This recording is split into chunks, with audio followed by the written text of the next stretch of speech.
Speaking of bland and mediocre, we also watched Paranoiac from 1963. I wouldn't exactly call it bland or mediocre. Okay, you liked it? Strangely, yes. The filming and the lighting and stuff kind of remind me of old Dark Shadows serials. It's black and white, it's British, and it just kind of had that look to it. It's like Hitchcock light. Yeah, It was very much. Yeah. It was very Hitchcocky. But yeah, I overall I gotta say I liked it. Okay. Yeah, it was, Hitchcocky. It was middle of the road. I'd give it a 5 or a 6. I mean, he was no Hitchcock, but it had elements. It smelled of Hitchcock. If it had Hitchcock's name on it, I wouldn't debate it. Yeah, it did look like something of his. If it had his name on it, I would think, this isn't his best work. Okay, but it was overall good. Yeah. Hammer film, 1963, directed by Freddie Francis. Which I forget the trivia I read. I don't think that was his real name. It was really, I think it was really somebody else. One of the regular Hammer people who didn't want his name on this. But they kind of distanced themselves from the Hammer. Yeah. Written by Jimmy Sangster. Not a typical Hammer. Yeah. Stars Janette Scott, Oliver Reed, and Sheila Burnell.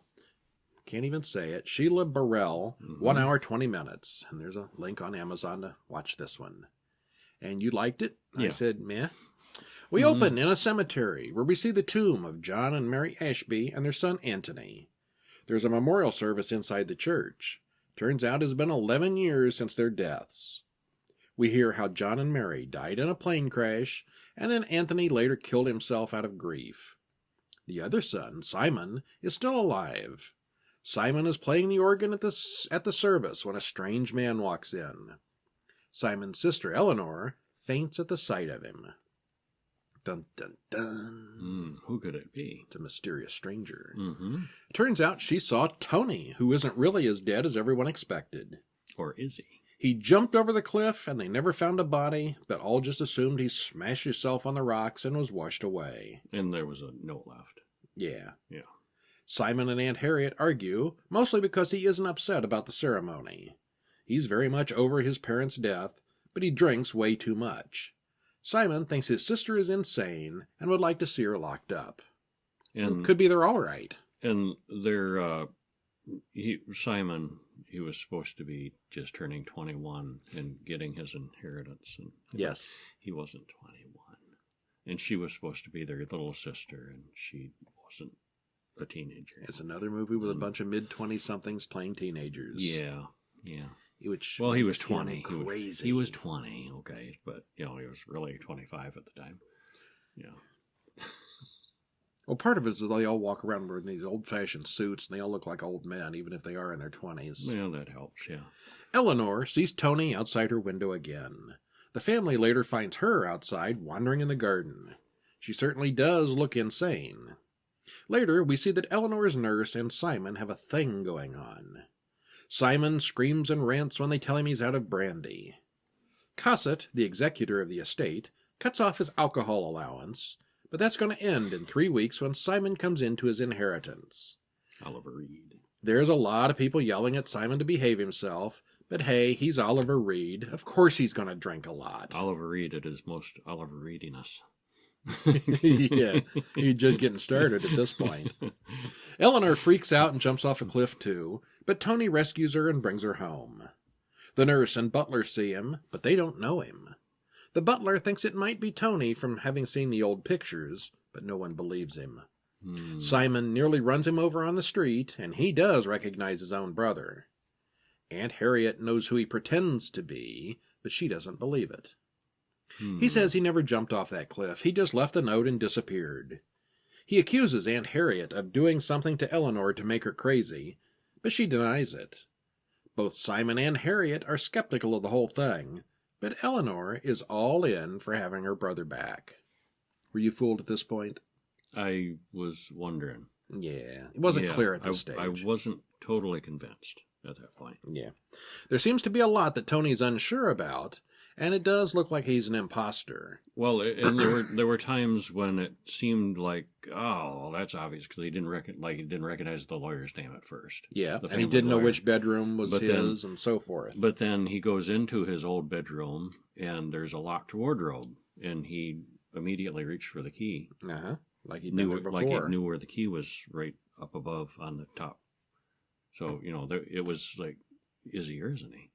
It really did make you wonder. Well, you always see in movies, they reach up, and they get in the car and they reach up in the visor and there's a key in the visor. Mm-hmm.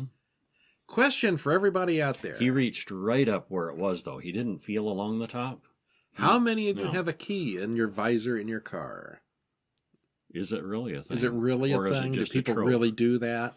Or under the mat or somewhere really obvious? I knew somebody who did that. He had a key under the mat. I thought he was an idiot for doing that. How obvious? Yeah. He did. Yeah. He had an extra key under the doormat, literally. What? Or maybe just, thought it's such a predictable thing that nobody would look there. I don't know. But he did. Well, the family lawyer, Cossett, comes by with a list of questions and gives Tony a test. Turns out he's not really Tony. He's in league with Cossett's son, Keith, to defraud the family and get a share of the inheritance. Well, he passed the test, though. He did, the lawyer yeah. test. He got lucky. Which further, was like, oh, must be him then. But then there's a scene immediately following that, oh, it's not him. Yeah, it's really not. But then I thought, wouldn't it be an interesting twist if it did turn out to be the actual Tony? Pretending to be a fake. Pretending to be fake. That'd be interesting, yeah. That would have been interesting. Double cross. Yeah.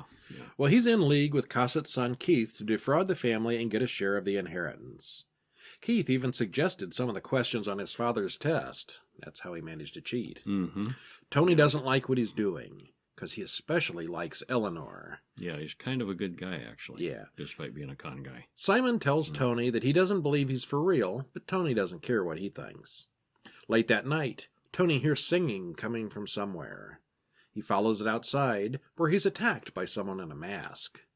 He gets cut, but it's not serious. Okay, who's this crazy person in the mask? Mm-hmm. Simon then overhears Eleanor and Tony making picnic plans, and he does something to the engine of the car they plan to take. The brakes.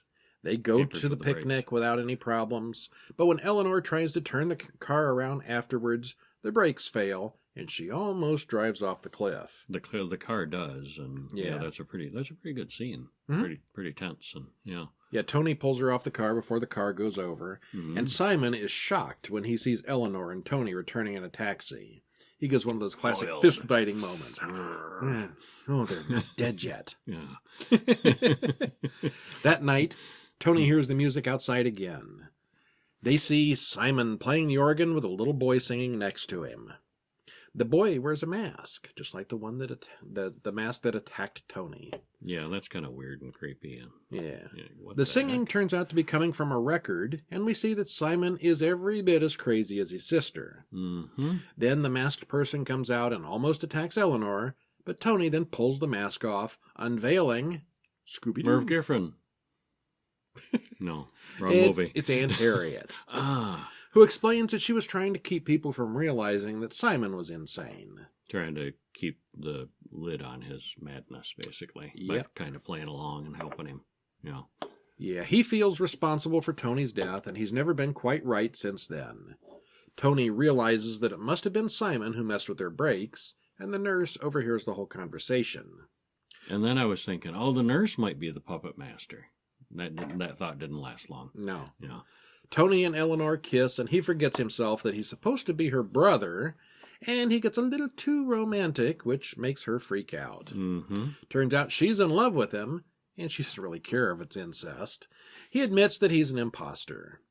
The nurse then tells Simon she's leaving him, as she knows what he did to the brakes, and he kills her and dumps her in the pond. No more nurse. And she is no longer a suspect. No. No. Tony then goes to see Keith and tells him to be careful. He thinks he knows where the real Tony is. He tells Eleanor to pack her things, as they'll be running away later tonight. Tony then breaks into the organ house and looks around. Aunt Harriet finds him there and orders him to leave. He then finds the real Tony, dead behind the pipe organ. And I figured that out before they actually revealed. Yeah. I know where Tony is. Yeah. And that's why Simon and Aunt Harriet were so sure that Tony wasn't really Tony. Mm-hmm. Simon admits to killing the real Tony and then trying to kill Eleanor and the imposter Tony. Simon knocks him out and goes berserk. Aunt Harriet comes in and sends Simon to bed. She sets the building on fire with both the live and the dead Tonys inside. Eleanor comes in and unties the live one, while Simon rushes back inside to rescue the dead one. But he is trapped inside and dies. The end. And the ending seemed a little bit abrupt and a little bit rushed, maybe. He runs in, grabs the dead body, and the roof falls in on him. The end. Well, not just the very end, but the last bit. Oh. Seemed a bit rushed, but yeah. Well, once you know all the secrets, once you know what happened, much more is there to do? Get it out of the way. Yeah, it was a quick ending. Yeah.